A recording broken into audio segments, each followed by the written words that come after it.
The night began just like any other. I had no idea that my life was about to take a wild and unexpected turn. My stepson, Brian, had always been a bit distant.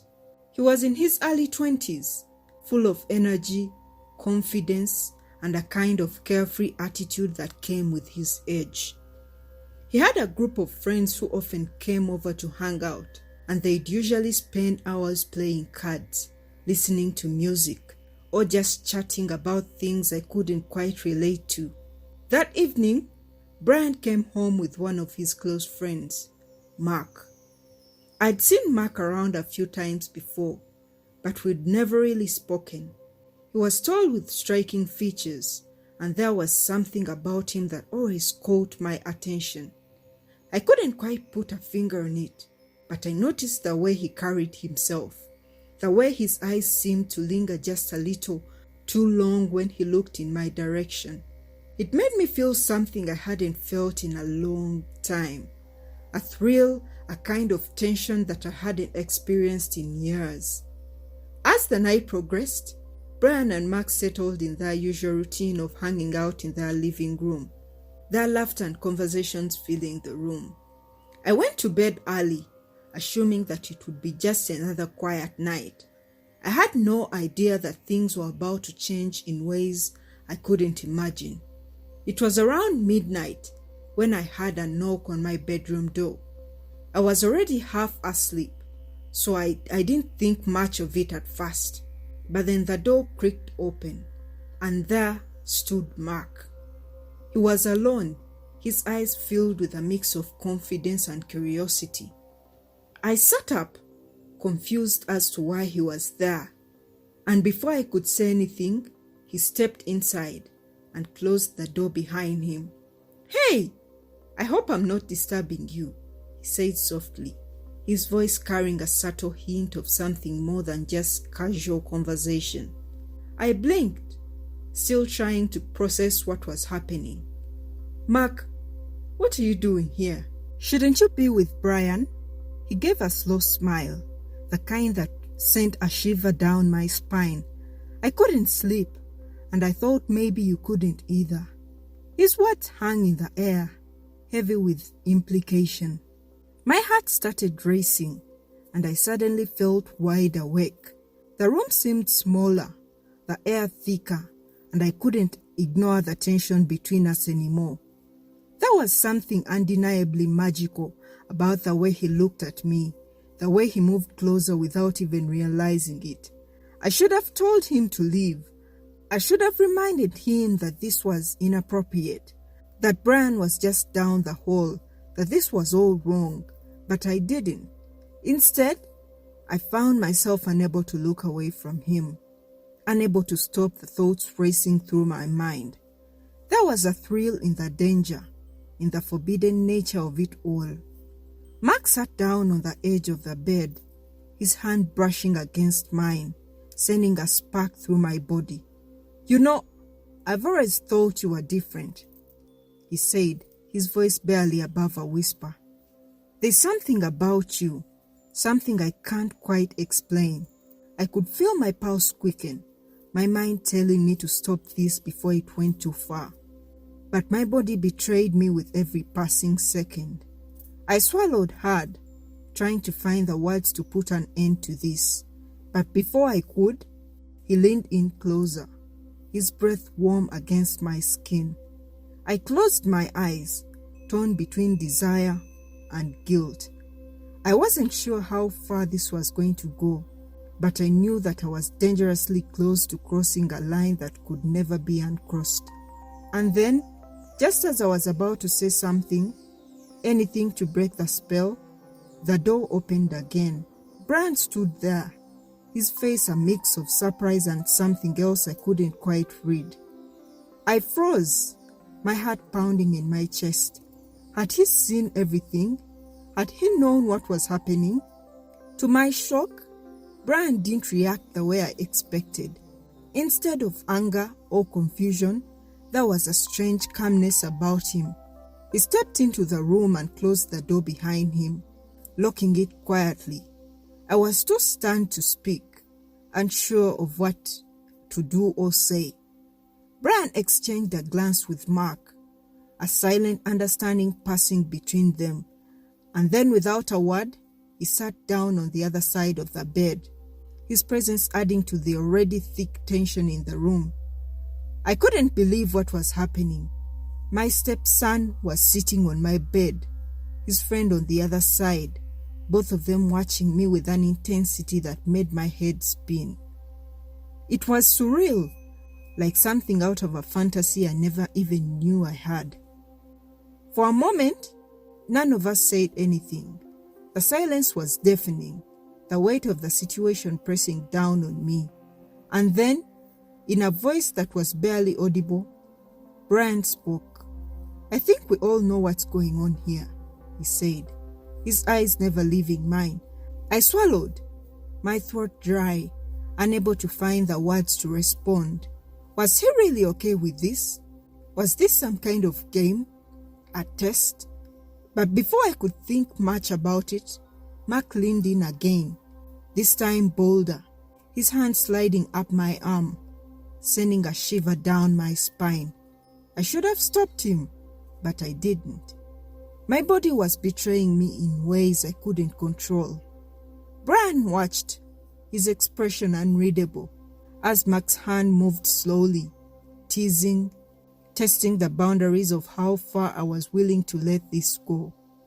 And to my shock, Brian didn't intervene. He just watched, as if he was waiting to see what would happen next. The night blurred after that. I couldn't think clearly.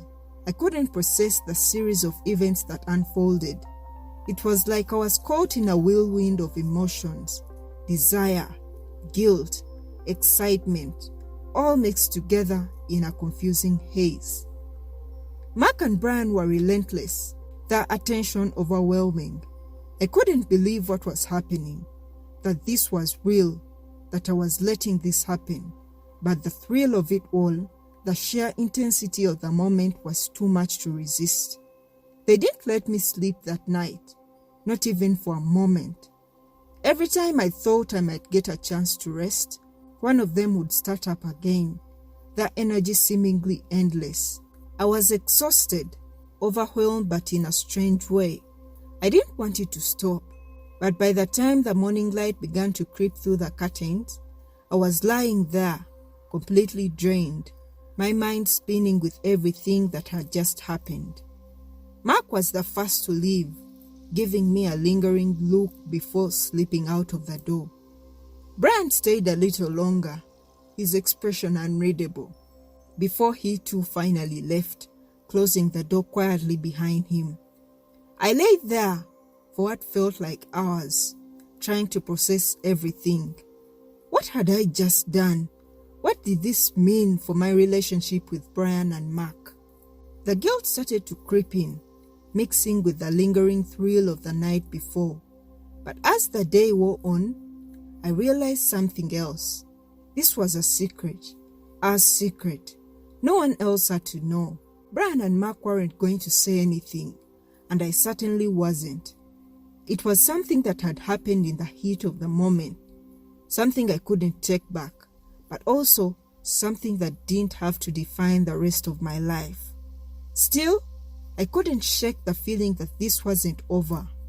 The way Mark had looked at me before leaving, the way Brian had stayed just a little longer, it was like they both knew that this was just the beginning. And in some strange way, I found myself looking forward to what might happen next. For now, though, I was left with the memory of that night, the way they both made me feel, the excitement of something forbidden, something I had never expected but couldn't stop thinking about. As the day passed, the weight of what had happened started to settle in, but along with it, a new kind of excitement lingered.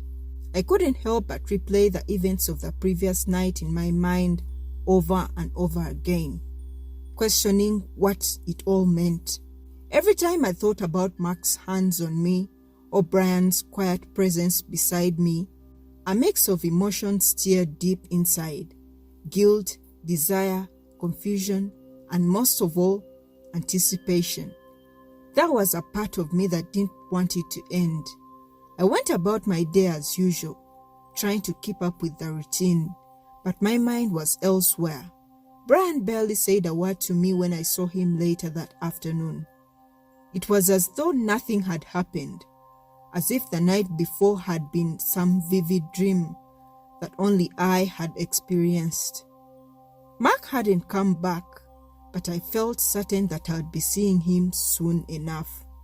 That night, I lay in bed again, but this time, sleep didn't come as easily.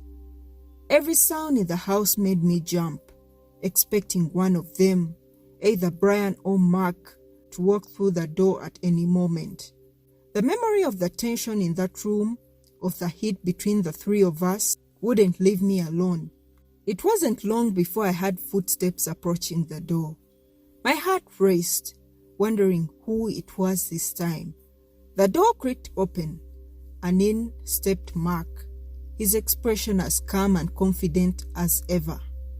Without a word, he crossed the room and sat at the edge of my bed, just like the night before. There was no pretense this time, no casual conversation. He knew why he was there, and so did I. My breath caught in my throat as he leaned in close, his hand brushing my arm in that same electrifying way. I could feel the heat radiating from his body, the intensity of his gaze and the magnetic pull that made it impossible for me to resist. Every nerve in my body was alive, buzzing with the memory of what we had done and the possibility of what might happen next. Just as things started to heat up again, the door opened a second time. My heart skipped a beat as Brian stepped inside, his face still unreadable. He closed the door behind him quietly, just like before, locking it with a soft click. I didn't know what to expect this time. Would he stop us? Would he say something? But like the night before, Brian simply took his place on the other side of the bed, watching, waiting. The tension in the room was thick, nearly unbearable. I couldn't understand how we had reached this point, how my stepson and his friend had come to share this secret with me. There was something deeply intoxicating about the danger of it all, the forbidden nature of what we were doing, the unspeakable understanding that this was a line we could never cross again. Yet somehow we were doing it anyway. Mark leaned in even closer, his lips just a breath away from mine, and I felt myself giving to the temptation once more.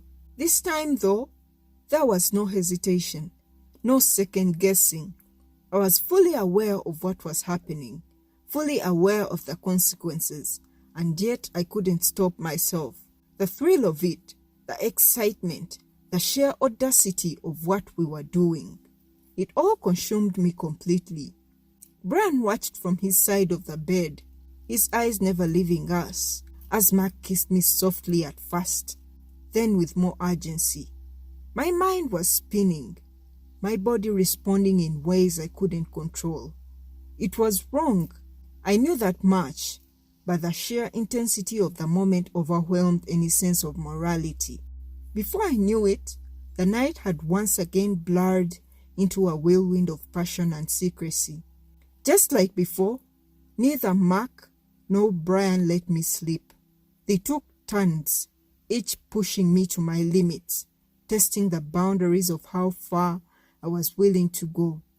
And just like before, I found myself unable to stop, unable to resist the allure of things so dangerous, so exciting. By the time the early morning light began to filter through the curtains, I was left lying in bed, exhausted, my body aching from the night's events.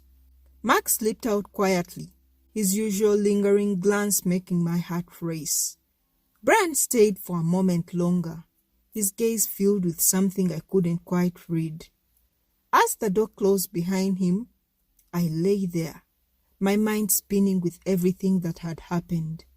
I knew this couldn't last forever, knew that eventually something would happen, but for now, I was caught in the whirlwind, unable to break free from the hold they both had on me. The secret affair, the night filled with passion and tension, it was all thrilling, too exciting to let go. And so, I found myself waiting for the next time, wondering how far this would go and how long I could keep living this double life before everything came crashing down.